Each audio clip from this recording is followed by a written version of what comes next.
মোৰ 18 বছৰীয়া চাকৰ মোহন যিকোনো কাম কৰিবলৈ সক্ষম আছিল। এবাৰ তাৰ হাতৰ তেলৰ মালিচ এটা লোৱাৰ কথা ভাবিছিলোঁ।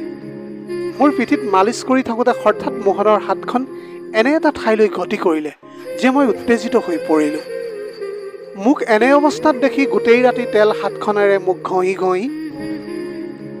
নমস্কাৰ বন্ধু বান্ধৱীসকল, আজিৰ কাহিনীটোলৈ আপোনালোক সকলোকে স্বাগতম জনাইছোঁ। মোৰ নাম নন্দিনী। যোৱা 8 বছৰে ঘৰৰ সকলোৰে বাবে কাম কৰি আছিলোঁ। 8 বছৰৰ মূৰত মুক্তি পালোঁ বুলি ক'লেও কোৱা ভুল নহয়, কাৰণ 8 বছৰৰ পাছত মই মোৰ স্বামীৰ সৈতে চহৰলৈ আহিছিলোঁ। তেওঁৰ চাকৰিৰ বাবে চহৰত আছিল আৰু মই গাঁৱৰ ঘৰত কাম কৰি কৰি ভাগৰি পৰিছিলোঁ, কাৰণ আমাৰ যৌথ পৰিয়াল আছিল। মোৰ শৈশৱৰ বান্ধৱী ৰাধা এই চহৰতে আছিল। চহৰলৈ অহাৰ পাছত এদিন মই ৰাধাক লগ কৰিবলৈ গ'লোঁ। মোক দেখি ৰাধাৰ বৰ ভাল লাগি গ'ল। মই যেতিয়া তাইৰ ঘৰৰ পৰা ওলাই আহিবলৈ ধৰিলোঁ, তেতিয়া ৰাধাই মোক ৰখাই ল'লে আৰু তাৰপিছত তাই ক'লে যে নন্দিনী, তোমাৰ লগত মোৰ এটা সৰু কাম আছিল। তুমি কেইদিনমানৰ বাবে মোৰ চাকৰ মোহনক তোমাৰ ঘৰলৈ লৈ যাব পাৰিবানে? তাৰ কোনো নাই, মোৰ ঘৰতে থাকে সি আৰু সকলো কাম কৰে। মই কামৰ বাবে বাহিৰলৈ যাবলগীয়া হ'ল, সেইবাবে মই তাক লগত লৈ যাব নোৱাৰিম। সেইবাবে তুমি কিছুদিনৰ বাবে মোক সহায় কৰিবানে? তেতিয়া মই ৰাধাক ক'লোঁ, ৰাধা, স্কুলত পঢ়ি থাকোঁতে তুমি মোক ইয়াতকৈ বেছি সহায় কৰিছিলা। আজি ইমান বছৰ মূৰত তোমাক অলপ সহায় কৰাৰ সুযোগ পাইছোঁ, তেন্তে কিয় নকৰিম? ঘৰলৈ আহোঁতে মই মোহনকো লগত লৈ আহিছিলোঁ। মোহনৰ বয়সটো প্ৰায় 18 বছৰমান হৈছিল। ঘৰ পাওঁতে তাক মই তাৰ কোঠাটো দেখুৱাই দিলোঁ। সি ঘৰলৈ অহাৰ লগে লগে বস্তুবোৰ ৰাখি কামত লাগি গ'ল। তাৰ পাছত মোহনে ক'লে, মেডাম, পাকঘৰ ক'ত আছে কওকচোন, মই আপোনাৰ বাবে খাদ্য ৰান্ধিব বিচাৰোঁ। এই কথাত মই তাক ক'লোঁ, মোহন, মই মোৰ স্বামীৰ বাবে টিফিন বনাওঁতেই ৰাতিপুৱা খাদ্য ৰান্ধি থৈছোঁ। তুমি সন্ধিয়া আহাৰ ৰান্ধিব লাগিব। মই গোটেই দিনটোৰ সকলো কাম সম্পূৰ্ণ কৰিলোঁ। তুমি গৈ জিৰণি লোৱা। মোৰ কথা শুনি সি নিজৰ ৰুমলৈ গুচি গ'ল। গধূলি 5মান বজাত মই নকওঁতে সি মোৰ বাবে চাহ বনাই আনিলে। চাহ খাই থাকোঁতে মই মোহনক সুধিলোঁ, তুমি কিমান বছৰ পৰা তেওঁলোকৰ ঘৰত কাম কৰি আছা? সি তেতিয়া ক'লে, প্ৰায় 4 বছৰমান হ'ল। মোহন মোৰ ঘৰলৈ অহাত মই বহুত সকাহ পালোঁ। নহ'লে চহৰলৈ অহাৰ পিছতো ঘৰৰ কাম কৰিবলগীয়া হৈছিল। চহৰলৈ অহাৰ মূল কাৰণ আছিল যাতে মই মোৰ স্বামীক সময় দিব পাৰোঁ, কাৰণ মোৰ স্বামী ৰুদ্ৰ মোৰ কামৰ বাবে মই সময় দিব নোৱাৰাৰ বাবে গাঁৱলৈ খুব কমেই গৈছিল। গতিকে সেইদিনা ৰাতি ভালকৈয়ে সাজি কাচি ৰুদ্ৰৰ সন্মুখলৈ গ'লোঁ আৰু ভাবিলোঁ যে তেওঁ মোক দেখি সুখী হ'ব আৰু মোক বহুত মৰম কৰিব। কিন্তু সকলো ঘটিল তাৰ বিপৰীত। মই তেওঁৰ ওচৰলৈ যোৱাৰ লগে লগে তেওঁ মোৰ পৰা মুখখন আঁতৰাই দিলে। তেতিয়া মোৰ ৰুদ্ৰৰ আচৰণ দেখি বহুত খং উঠি গ'ল। তেতিয়া তেওঁ ক'লে, তোমাৰ এই গেৰেলা পেটটোৰ বাবে তোমাৰ ওচৰলৈ অহাৰ ইচ্ছাই নহয় মোৰ। তেওঁ কোৱা কথাখিনিৰ বাবে মোৰ বৰ বেয়া লাগিল। মই মোৰ কোঠাৰ পৰা ওলাই আহিছিলোঁ। কিছু সময়ৰ পিছত মোহনে মোৰ সন্মুখত এগিলাচ পানী লৈ থিয় হৈ আছিল। মই পানীখিনি খাই তাক ধন্যবাদ দিলোঁ। তেতিয়া মোৰ চকুত চকুলো ওলাই আছিল। পানী খাই খালী গিলাচটো পুনৰ মোহনক দিলোঁ। গিলাচটো লৈও সি তাৰ পৰা গুচি নগ'ল। সি তেতিয়া আহি মোৰ আঁঠুৰ ওচৰত বহিল আৰু ক'লে, মেডাম, আপুনি কিয় কান্দিছে? মোৰ নিজৰ অনুভৱ প্ৰকাশ কৰিবলৈ মাত্ৰ সিহে মোৰ ওচৰত আছে আৰু মই একো কথাই মোৰ ভিতৰত ৰখাৰ অভ্যাস নাছিল। সেইবাবেই মই মোহনৰ সন্মুখত নিজৰ সকলো দুখ ঢালি দিলোঁ। এই কথাত সি ক'লে, মেডাম, এইটোতনো কিয় কান্দিব লাগে? এইটোনো কি কথা? ৰাধা মেডামে দৈনিক ব্যায়াম কৰে, সেইবাবে তেওঁৰ গাৰ গঠন বৰ ধুনীয়া। আপুনিও এনেকুৱা কিবা এটা চেষ্টা কৰক। আপুনিও অতি সোনকালে ছাৰে বিচৰাৰ দৰে হৈ পৰিব। মোহনৰ কথা মতে মই মনতে থিৰাং কৰি থৈছিলোঁ। পিছদিনা ৰুদ্ৰ 20 দিনৰ বাবে বহিৰাজ্যলৈ গৈছিল। সেই 20 দিনত মই নিজকে অলপ সলনি কৰাৰ সিদ্ধান্ত লৈছিলোঁ। মই মোহনক ক'লোঁ, মোক প্ৰতিশ্ৰুতি দিয়া, তুমি মোৰ ওজন কমোৱাত সহায় কৰিবা বুলি। সিও মোক সহায় কৰাৰ প্ৰতিশ্ৰুতি দিলে। পিছদিনা ৰাতিপুৱা মোৰ খং উঠিছিল, যদিও দেখুওৱা নাছিলোঁ। ৰুদ্ৰক বিদেশলৈ যোৱাৰ বাবে এয়াৰপৰ্টত থৈ আহিলোঁ। ঘৰলৈ আহি মই ব্যায়াম কৰিবলৈ আৰম্ভ কৰিলোঁ। আজিকালি ইণ্টাৰনেটত সকলো পোৱা যায়। ইণ্টাৰনেট চাই জুম্বা ডেন্স কৰিবলৈ আৰম্ভ কৰিলোঁ। নাচি থাকোঁতে মোৰ শৰীৰটো বৰ গধুৰ যেন অনুভৱ হৈছিল। আজি প্ৰথমবাৰৰ বাবে মোৰ মেদবহুলতা উপলব্ধি কৰিব পাৰিছিলোঁ। প্ৰথম 2টা দিন মই অতি উৎসাহেৰে ব্যায়াম কৰিছিলোঁ, কিন্তু কিছুদিনৰ পাছত মোৰ শৰীৰত বহুত বিষ হ'বলৈ ধৰিলে। অৱশেষত বিষত থাকিব নোৱাৰি মই মোহনক ক'লোঁ, মোৰ ভৰিত তেল মালিচ কৰি দিয়া। যেতিয়া মোহনৰ হাতখন মোৰ ভৰিৰ ওপৰত পিছলি পৰিল, তাক মোৰ 18 বছৰীয়া ল'ৰাৰ দৰে একেবাৰে লগা নাছিল, কাৰণ সি মোৰ ভৰি দুখন খুব অভিজ্ঞ মানুহৰ দৰে মালিচ কৰিবলৈ ধৰিছিল।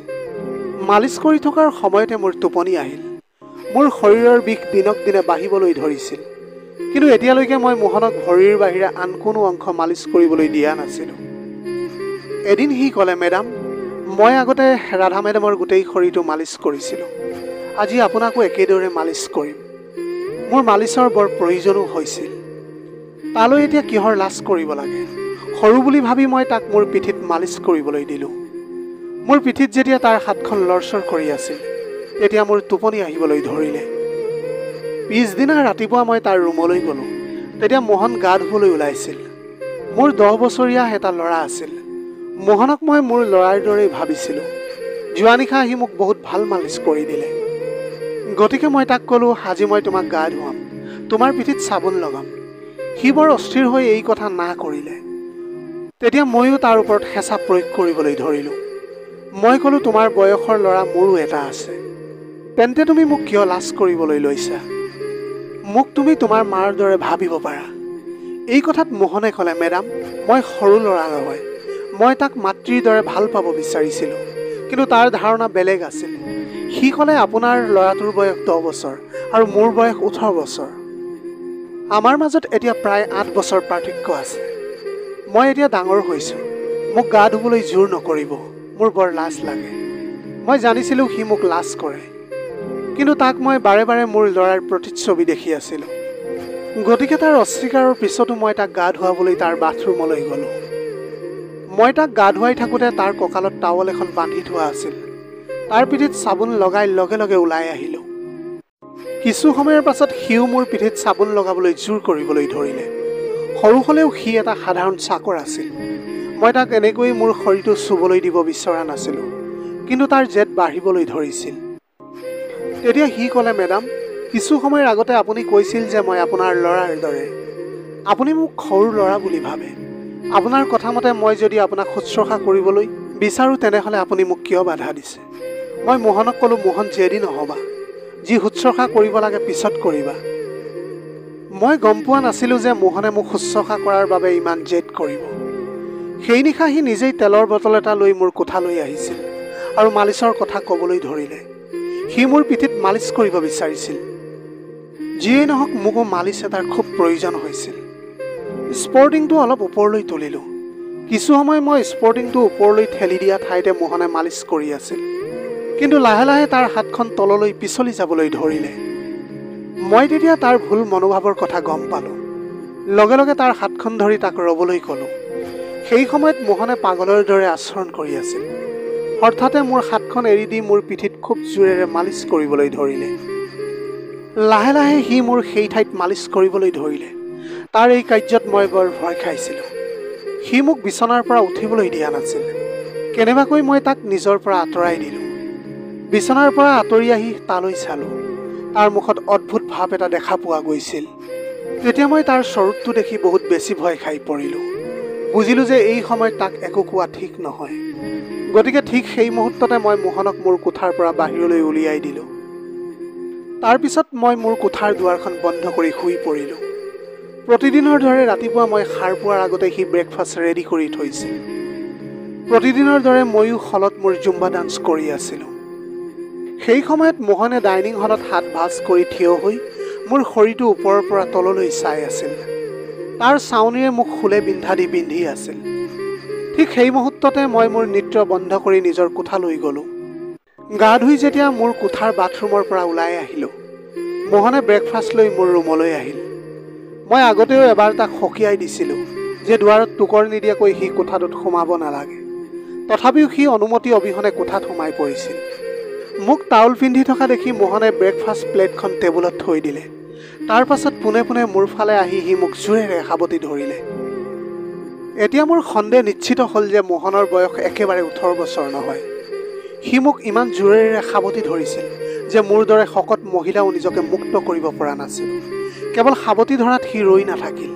মোৰ ডিঙিৰ ওচৰত মুখখন ঘঁহি সি ক'লে, মেডাম, আপুনি মোক ক্ষমা কৰিলেহে মই আপোনাক এৰি দিম। অনুগ্ৰহ কৰি ৰাধা মেডামৰ ওচৰত মোৰ অভিযোগ নকৰিব। এই কথা কৈ সি মোক আৰু টানকৈ ধৰিলে। তাক মই ক'লোঁ, মোৰ ওচৰৰ পৰা আঁতৰি যোৱা তুমি। ঠিক আছে, মই তোমাক ক্ষমা কৰি দিছোঁ। মোহনে মোৰ পৰা আঁতৰি যোৱাৰ লগে লগে মই স্বস্তিৰ উশাহ ল'লোঁ। তাৰপিছত মই তাক ক'লোঁ, মই তোমাক ক্ষমা কৰি দিছোঁ, কিন্তু এতিয়া তুমি মোৰ কোঠাৰ পৰা ওলাই যোৱা। মই কাপোৰ পিন্ধি ওলাই যাম, তাৰ পাছত তোমাৰ লগত কথা পাতিম। মিঠা কথাৰে মই তাক ৰুমৰ পৰা উলিয়াই দিলোঁ। নিজকে ঠিক কৰি ৰুমৰ বাহিৰলৈ ওলাই আহিলোঁ। ওলাই আহি মই দেখিলোঁ যে মোহনে বাহিৰত মোৰ বাবে অপেক্ষা কৰি আছে। তাৰপিছত মই লক্ষ্য কৰিছিলোঁ তাৰ চকুৱেদি চকু পানী বৈ আছিল। মই তাক মোৰ ওচৰত বহিবলৈ ক'লোঁ। মোহন, তেনেকৈ নাকান্দিবা। ৰাতি মোৰ লগত ইমান অদ্ভুত আচৰণ কৰাৰ কাৰণটো তুমি কোৱাচোন। এই কথা শুনি সি ক'লে, মেডাম প্লিজ মোক ক্ষমা কৰি দিব। যোৱা নিশা মই পাহৰি গৈছিলোঁ যে আপুনি ৰাধা মেডাম নহয়, আপুনি নন্দিনী। আপোনাক ৰাধা মেডাম বুলি ভুল কৰিলোঁ। ৰাধা মেডামে মোক সদায় এই ধৰণৰ মালিচ কৰিবলৈ দিয়ে। মোৰ হাতৰ স্পৰ্শ তেওঁ কেতিয়াও অনুভৱ নকৰে। গতিকে তেওঁ মোক জোৰকৈ মালিচ কৰিবলৈ ক'লে, আৰু মই আপোনাক মোৰ মেডাম বুলি ভাবি একেটা মালিচ কৰিবলৈ ধৰিলোঁ। ৰাতি কি কি চিন্তা মনলৈ আহিছিল মই বুজিব পৰা নাছিলোঁ। ঠিক আছে, সেইবাবেই তুমি এনেকুৱা ভুল কৰিছিলা। মোহনৰ ভুল বুজাবুজি বুজি পাওঁতে মই সঁচাকৈ তাক ক্ষমা কৰি দিলোঁ। কিন্তু মোৰ বান্ধৱী ৰাধা অকলে থাকিছিল। কিমান বছৰ ধৰি তাই স্বামীৰ পৰা আঁতৰত আছিল। মই বুজি পাইছিলোঁ যে তাই মোৰ দৰে সাধাৰণ ব্যায়াম নকৰে, কাৰণ তাই মোতকৈ ফিট আছিল। সেইবাবেই মই বুজি পাইছিলোঁ যে তাই মোহনৰ পৰা এই ধৰণৰ মালিচ বিচাৰে। এতিয়া সি কান্দি কান্দি মোৰ ওচৰত ক্ষমা খুজিছিল। তাৰ নিৰস মুখখন দেখি মই তাক ক্ষমা কৰি দিলোঁ। কিন্তু আকৌ সেই নিশা সি মোৰ ৰুমলৈ আহিল তেলৰ বটল এটা লৈ। আজি তাৰ হাতত থকা তেলৰ বটলটো দেখিয়েই মোৰ ভয় লাগিছিল। মই তাক ক'লোঁ, মই কোনো ধৰণৰ মালিচ নিবিচাৰোঁ। এতিয়া লাহে লাহে ব্যায়ামৰ অভ্যাস হৈ পৰিছে। তথাপিও কিন্তু মোহনৰ জোৰ কমি যোৱা নাছিল। সি ক'লে, আজি মই আপোনাৰ মূৰটো মালিচ কৰিম। ৰাধা মেডামে মোৰ প্ৰতিটো মালিচ ভাল পায়, আপুনিও নিশ্চয় ভাল পাব। মই বুজি পাইছিলোঁ মোহনৰ মোৰ প্ৰতি থকা মৰম। কিন্তু মই গম পোৱা নাছিলোঁ যে সি মোৰ ফালে বেলেগ উদ্দেশ্যৰেহে চাই থাকে। মই তাৰ অনুৰোধ আৰু মৰম বুজি মই মূৰৰ মালিচ কৰিবলৈ মান্তি হ'লোঁ। মোহনৰ হাত মোৰ চুলিত ঘূৰি ফুৰিছিল, যাৰ বাবে মোৰ বৰ ভাল লাগিছিল। যোৱা 8 বছৰত কোনেও মোক এনেকৈ তেল দিয়া নাছিল। মোহনৰ মালিচত বহুত সকাহ পাইছিলোঁ। মালিচ কৰি থাকোঁতে সি কথা পাতিবলৈ ধৰিলে। সি কৈ আছিল, মেডাম আপুনি বৰ ধুনীয়া। আপোনাৰ মেদবহুলতা শৰীৰৰ লগত খাপ খাই পৰে। তেন্তে আপুনি কিয় ক্ষীণ হৈ আছে? তাৰ কথাবোৰত মই হয় বুলিহে উত্তৰ দি আছিলোঁ। মোৰ চকু দুটা মুদি থকা দেখি সি লাহে লাহে মোৰ ডিঙিৰ তললৈ হাত নিবলৈ ধৰিলে। এই কথা বুজি পোৱাৰ লগে লগে মই তাৰ ওচৰৰ পৰা আঁতৰি গ'লোঁ। মোহনৰ পৰা আঁতৰি গৈ দেখিলোঁ যে তাৰ চকুত এক অদ্ভুত শিহৰণ জাগি উঠিছে। সি তেতিয়া মোৰ ফালে এক অদ্ভুত চাৱনিৰে চাই আছিল।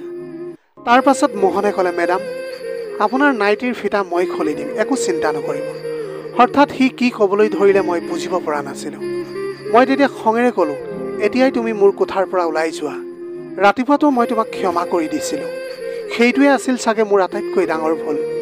মোৰ তেতিয়া বহুত খং উঠিছিল। তাৰ পাছত সি মনে মনে ওলাই গ'ল। কিন্তু অলপ পিছত সি পুনৰ পানী এগিলাচ লৈ মোৰ সন্মুখলৈ আহিল। সেই পানী খোৱাৰ পিছত মই শান্তিৰে মোৰ কোঠাত শুই পৰিলোঁ। কিন্তু পিছদিনা ৰাতিপুৱা সাৰ পাই দেখিলোঁ যে মোৰ নাইটিটো মোৰ ডিঙিলৈকে সম্পূৰ্ণ উঠাই থৈ দিয়া আছিল, আৰু মই বিপৰীত দিশত শুই আছিলোঁ। গোটেই ৰাতিটো মোৰ পিঠিখন সম্পূৰ্ণৰূপে উদং হৈ আছিল। সোঁফালে চাই দেখিলোঁ যে মোৰ কাষতে শুই আছিল মোহন। মোৰ তেতিয়া নিজৰ অৱস্থাটোকে দেখি বৰ ভয় লাগিছিল। মই কাষৰ পৰা তাক উঠাই বাহিৰলৈ যাব দিলোঁ। সি মোৰ কাষতে কিয় শুই আছে বুলি মই তেতিয়া সোধাও নাছিলোঁ। লগে লগে তাক মোৰ কোঠাৰ পৰা উলিয়াই বাথৰুমলৈ গ'লোঁ। বাথৰুমলৈ যোৱাৰ লগে লগে আইনাখনত নিজকে দেখি মই সম্পূৰ্ণৰূপে আচৰিত হৈ পৰিলোঁ। কাৰণ মোৰ পিঠিখন সম্পূৰ্ণৰূপে তেল লগোৱা আছিল। কেৱল এয়াই নহয়, পিঠিত নখৰ দাগো আছিল। যোৱা নিশা মোহন মোৰ লগতে আছিল। তাৰমানে সি সেই সকলোবোৰ মোৰ লগত মই নিবিচৰাকৈ কৰিলে। এতিয়া মোৰ মনলৈ অবাঞ্ছিত চিন্তা আহিবলৈ ধৰিলে। লগতে মোৰ পিঠিখন বিষাবলৈও ধৰিলে। কিছু সময়ৰ পাছত ৰুমৰ পৰা ওলাই আহি ঘৰত মোহনক বিচাৰিবলৈ ধৰিলোঁ। মই তেতিয়া দেখিলোঁ যে সি পাকঘৰত ব্ৰেকফাষ্ট প্ৰস্তুত কৰি আছিল। তাৰপিছত তালৈ গৈ গেছটো বন্ধ কৰি তাৰ হাতখনত ধৰি মই তাক উলিয়াই আনিলোঁ। তাৰপিছত মই তাক ক'লোঁ, মই তোমাক মোৰ ল'ৰাটোৰ নিচিনা দেখিছিলোঁ, কিন্তু তুমি মোৰ লগত সকলো কৰিবলৈ চেষ্টা কৰিলা যিটো মই বিচৰা নাছিলোঁ। তুমি এটা বিশ্বাসঘাতক ল'ৰা। এতিয়া তুমি মোৰ লগত থকা যোগ্য নহয়। তাৰ পাছত ৰাধালৈ মই ফোন কৰিলোঁ। তাই ক'লে যে মই আবেলি আহিম। তাৰপিছত সন্ধিয়ালৈকে মোহনক মোৰ ঘৰতে ৰাখিলোঁ, কাৰণ আজি সন্ধিয়া 6 বজাত মই তাক ৰাধাৰ লগত পঠিয়াবলৈ ওলাইছিলোঁ। ৰাধা ঘৰলৈ অহা বুলি ফোন পোৱাৰ লগে লগে মই ৰাধাক লগ কৰিবলৈ মোহনক তাইৰ ঘৰলৈ লৈ গ'লোঁ।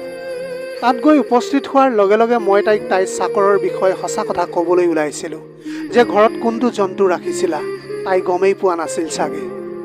মই ৰাধাক সকলো কথা ক'বলৈ ওলোৱাৰ লগে লগে তাই মোক তাইৰ ভ্ৰমণৰ ফটো আৰু ভিডিঅ'বিলাক দেখুৱাবলৈ ধৰিলে। তাই তেতিয়া মোৰ লগত তাইৰ সুখৰ ভাগ বতৰা কৰি আছিল। মই তাইৰ সুখ নষ্ট কৰিব বিচৰা নাছিলোঁ। ৰাধাৰ সকলো চৰ্ত মই ইতিমধ্যে জানিছিলোঁ। কেইবছৰমান আগতে তাইৰ স্বামীৰ পৰা বিচ্ছেদ হৈছিল। আজি তাইক বহুত সুখী যেন লাগিছিল। গতিকে মই সিদ্ধান্ত ল'লোঁ যে তাইক সকলো কথা পাছত ক'ম। অলপ সময়ৰ ভিতৰতে ৰাতিৰ আহাৰ খোৱাৰ সময় হ'ল। ৰাধাই মোহনক মোৰ বাবেও খাদ্য ৰান্ধিবলৈ ক'লে। মোৰ স্বামী 2 দিনৰ পাছতহে ঘৰলৈ আহিব। মই মোৰ ঘৰত অকলে আছিলোঁ। গতিকে ৰাধাই মোক তাইৰ ঘৰত থাকিবলৈ জোৰ দিবলৈ ধৰিলে। ময়ো তাইৰ লগত বহুত গোপন কথা শ্বেয়াৰ কৰিবলৈ মন গ'ল। তাইৰ ঘৰত তাইৰ লগত থাকিবলৈ মান্তি হ'লোঁ। ৰাতিৰ আহাৰ খোৱাৰ সময়তো মোহনে মোৰ ফালে চাই আছিল, কিন্তু এতিয়া মই তাক একেবাৰে কোনো দয়া দেখুৱাবলৈ যোৱা নাছিলোঁ। সেই নিশা ৰাধাই মোক তাইৰ ঘৰৰ এটা ৰুমত থাকিবলৈ দিলে। তেতিয়া ৰাধাই মোক ক'লে, যাত্ৰাৰ পৰা মই বৰ ভাগৰুৱা হৈ পৰিছোঁ। কাইলৈ আমি আৰামত কথা পাতিম দিয়া। এতিয়া তুমি আৰামত শুই যোৱা। ৰাধাৰ কোঠাটো তাইৰ ঘৰৰ 2য় মহলাত আৰু মোৰ কোঠাটো তলৰ মহলাত। ৰাধাক মোহনৰ সঁচা কথা ক'ব বিচৰাৰ বাবে সেই ৰাতি মোৰ টোপনি নাহিছিল। সেই নিশা মই মোৰ কোঠাৰ পৰা ওলাই আহিলোঁ। তাৰপিছত গান শুনিবলৈ ধৰিলোঁ। কিছু সময়ৰ পাছত ৰাধাৰ কোঠাৰ ফালে আগবাঢ়ি যাওঁতে ইফালে সিফালে চাই দেখিলোঁ ৰাধাৰ কোঠাৰ পৰা শব্দ এটা ভাঙি আহিছে। তাৰ পাছত তাইৰ কোঠাৰ ওচৰ পালোগৈ। তাইৰ কোঠাৰ খিৰিকীৰে ভিতৰলৈ চাওঁতে মই ঘামিবলৈ ধৰিলোঁ। তাৰপিছত মোৰ হেডফোন বন্ধ কৰি ভিতৰলৈ চাবলৈ ধৰিলোঁ। সেই সময়ত ৰাধাৰ কোঠাত এটা ৰোমান্টিক গান বাজি আছিল আৰু তাই তেতিয়া নিজৰ কোঠাত মোহনক লৈ তেতিয়া দুয়োজনে খুব অদ্ভুত কাপোৰ পিন্ধিছিল। সেই দৃশ্যটো দেখাৰ পিছত মই অজ্ঞান হৈ পৰিছিলোঁ। এনে লাগিছিল যেন মোহনে ৰাধাৰ লগত কামবোৰ কৰা নাই, কিন্তু ৰাধাই তাৰ লগত কামবোৰ কৰি আছে যিবোৰ মই কৰিব বিচৰা নাছিলোঁ। ৰাধা আৰু মোহনৰ মাজত কি চলি আছিল মই আগতে কেতিয়াও দেখা নাছিলোঁ। তেতিয়া দেখিলোঁ ৰাধাই বেতেৰে মোহনৰ পিঠিত খুন্দা মাৰিছে আৰু সি বৰ উত্তেজিত হৈ পৰিছে। ৰাধাৰ মুখত অলপো দয়া ভাৱ নাছিল। আচলতে ৰাধাই প্ৰতিবাৰৰ পিছত হাঁহি আছিল। তেতিয়া দেখিলোঁ ৰাধাই মোহনক কোলাত জোৰেৰে হেঁচা মাৰি ধৰিবলৈ ধৰিলে। এতিয়া দুয়োকে মোৰ বাবে দানৱৰ দৰে উত্তেজিত হোৱা যেন লাগিছিল। তেনেতে ৰাধাই মোহনৰ পিঠিখনত বৰ জোৰেৰে ডাঙৰ নখেৰে খোজ মাৰিলে। তাৰ কিছু সময়ৰ পিছত ৰাধাই মোহনৰ পৰা পিঠিত তেল লগাবলৈ ধৰিলে। তাৰ পাছত ৰুদ্ৰক ফোন কৰি মই গোটেই কথাখিনি ক'লোঁ। ৰাধাই 18 বছৰীয়া ল'ৰা এটাৰ লগত কেনেকুৱা কিবা এটা কৰি আছিল। এই সকলোবোৰ দেখি মোৰ শৰীৰ সম্পূৰ্ণৰূপে জোকাৰি গৈছিল। পিছদিনা ৰুদ্ৰ ঘৰলৈ আহিল। তাক মই ৰাধাৰ ঘৰলৈ মাতিলোঁ। সেই নিশা মই আৰু ৰুদ্ৰ তেওঁৰ ঘৰত থাকিলোঁ। ৰাতি হোৱাৰ লগে লগে মই আৰু ৰুদ্ৰ ৰাধাৰ কোঠাৰ ওচৰ পালোগৈ। আজিও সেই একে ৰোমান্টিক গীত বাজি আছিল। ৰাধা আৰু মোহনৰ মাজৰ দৃশ্য দেখি ৰুদ্ৰ হতভম্ব হৈ পৰিল। আনকি তেওঁ কেতিয়াও এনেকুৱা একো দেখাও নাছিল। সেই সময়ত আমি দেখিলোঁ যে ৰাধাই মোহনৰ পিঠিত থপৰিয়াই মোৰ লগত যি কাম কৰিব বিচাৰিছিল সেই কামটো কৰিবলৈ চেষ্টা কৰি আছে। তেওঁলোকৰ মাজত ক্ৰিকেট মেচ আৰম্ভ হ'বলৈ ওলোৱাৰ লগে লগে ৰুদ্ৰ আৰু মই সেই কোঠাৰ ভিতৰলৈ সোমাই গ'লোঁ। ভিতৰলৈ অহাৰ লগে লগে ৰাধাৰ গাত চাদৰ এখন উৰুৱাই দিলোঁ, কাৰণ তাই খুব চুটি কাপোৰ পিন্ধি আছিল। তাই নিজৰ প্ৰতি সচেতন নাছিল। তাইও পাহৰি গৈছিল যে মই তাইৰ বান্ধৱী। তাই খঙেৰে মোহনৰ ফালে চাই কামুৰিবলৈ চেষ্টা কৰিছিল। ৰুদ্ৰই তেতিয়া মোহনক ধৰি ৰাখি ৰাধাৰ পৰা বচালে। পিছদিনা আমি দুয়োকে ডাক্তৰৰ ওচৰলৈ লৈ গ'লোঁ। তাৰপিছত ডাক্তৰে ৰাধাক ঔষধ এটা দিলে, যাৰ বাবে তাই অলপ অজ্ঞান অনুভৱ কৰিবলৈ ধৰিলে। তাৰপিছত একে অৱস্থাতে ডাক্তৰে তাইক সুধিলে যে তাই মোহনৰ লগত কিয় এনে আচৰণ কৰিছে। এই কথাত ৰাধাই ক'লে, মোৰ বিয়াৰ পিছত মোৰ স্বামীয়ে মোৰ লগত এনেকুৱা আচৰণ কৰিছিল। মোৰ স্বামীয়ে ৰাতি মোক চাবুকেৰে কোবাইছিল, নখেৰে পিঠিত আঁচোৰো মাৰিছিল। কেতিয়াবা মোৰ ইচ্ছাৰ বিৰুদ্ধে তেওঁ মোক ক্ৰিকেট খেলিবলৈ আৰু দুষ্টামিপূৰ্ণ শ্বট খেলিবলৈ বাধ্য কৰিছিল, যাৰ বাবে মই আগতে বহুত কষ্ট পাইছিলোঁ। আৰু সেয়েহে মই মোৰ স্বামীক এৰি চহৰলৈ পলাই গৈছিলোঁ। ৰাধাৰ গিৰিয়েকে তাইক যি কৰিলে কথাটো তাইৰ মনলৈ আহিছিল আৰু সেইবোৰ কথা তাইৰ মনত শিপাই গৈছিল। তাই মোহনক লগত লৈ গাঁৱৰ পৰা চহৰলৈ কাম কৰিবলৈ লৈ আহিছিল। কিন্তু কিছুদিনৰ পাছত তাইও মোহনক স্বামীৰ দৰে এটা দানৱ দেখা পাবলৈ ধৰিলে। তাইৰ খং উলিয়াবলৈ আৰু নিজকে সন্তুষ্ট কৰিবলৈ মোহনক ব্যৱহাৰ কৰিছিল। স্বামীয়ে তাইৰ লগত কৰা সকলো কাম মনত পেলাই তাইও মোহনৰ লগতো একেই কাম কৰিছিল। ৰাধাৰ স্বামীয়ে তাইক যি কৰিলে ৰাধাই মোহনক সেইখিনি কৰিলে। সময়ৰ লগে লগে মই সেই সকলোবোৰৰ বিষয়ে জানিব পাৰিলোঁ। গতিকে মই এতিয়া ৰক্ষা পৰিলোঁ। ৰাধা অসুৰ স্বামীৰ বাবে মানসিক ৰোগী হৈ পৰিছিল আৰু ইফালে ৰাধাৰ কাৰণে মোহনৰো একেই অৱস্থা হৈছিল। ৰাধাই যি কৰি আছিল তাইৰ কোনো দুখ নাছিল। তাই সকলো পুৰুষকে একেদৰে চাই আছিল আৰু স্বামীয়ে তাইৰ লগত যি কৰিলে তেওঁলোকৰ লগতো কৰিব বিচাৰিছিল। দুয়োকে কেইমাহমানৰ বাবে চিকিৎসালয়ত ভৰ্তি কৰোৱা হয়। তাৰপিছত মই ৰুদ্ৰক ক'লোঁ যে মোহনে মোৰ লগত কি কৰিবলৈ চেষ্টা কৰিছিল, যদিও এই সকলোবোৰ হ'বলৈ নিদিলোঁ। গতিকে আমি ৰাধা আৰু মোহনক সময়মতে চিকিৎসাৰ বাবে পঠিয়াবলৈ সফল হ'লোঁ। কেইমাহমানৰ পাছত ৰাধা আৰু মোহন সম্পূৰ্ণ সুস্থ হৈ উঠিছিল। এতিয়া দুয়োজনে আগৰ দৰে স্বাভাৱিক হৈ পৰিল। ৰাধাই মোক আৰু ৰুদ্ৰক প্ৰচুৰ ধন্যবাদ দিলে আৰু মোহনক নিৰাপদে গাঁৱত থৈ গ'ল। দুয়োকে আগৰ দৰে স্বাভাৱিক দেখি মোৰ বৰ সন্তুষ্টি লাগিছিল। প্ৰিয় দৰ্শক, এই কাহিনীৰ মূল কথাটো হৈছে অচিনাকি মানুহক তৎক্ষণাত বিশ্বাস নকৰিব আৰু কোনো কাৰণতে অস্বস্তিকৰ পৰিস্থিতিক আওকাণ নকৰিব। আপোনাৰ সুৰক্ষাক অগ্ৰাধিকাৰ দিয়ক আৰু সঠিক সময়ত উপযুক্ত ব্যৱস্থা গ্ৰহণ কৰক। আজিৰ ভিডিঅ'টি কেনেকুৱা পালে জনাবলৈ নাপাহৰিব। আপোনালোকৰ গোটেই জীৱনটো হাঁহিৰে উপচি পৰক। পাৰিলে দুখীয়াজনক অলপ সহায় কৰিবলৈ চেষ্টা কৰিব। আপোনালোকৰ অকণমান সঁহাৰিয়ে যদি কোনোবা এজন দুখীয়াৰ জীৱনটো সলনি কৰিব পাৰে, তাতকৈ পুণ্যৰ কাম আৰু এই পৃথিৱীত একোৱেই হ'ব নোৱাৰে। Have a nice day.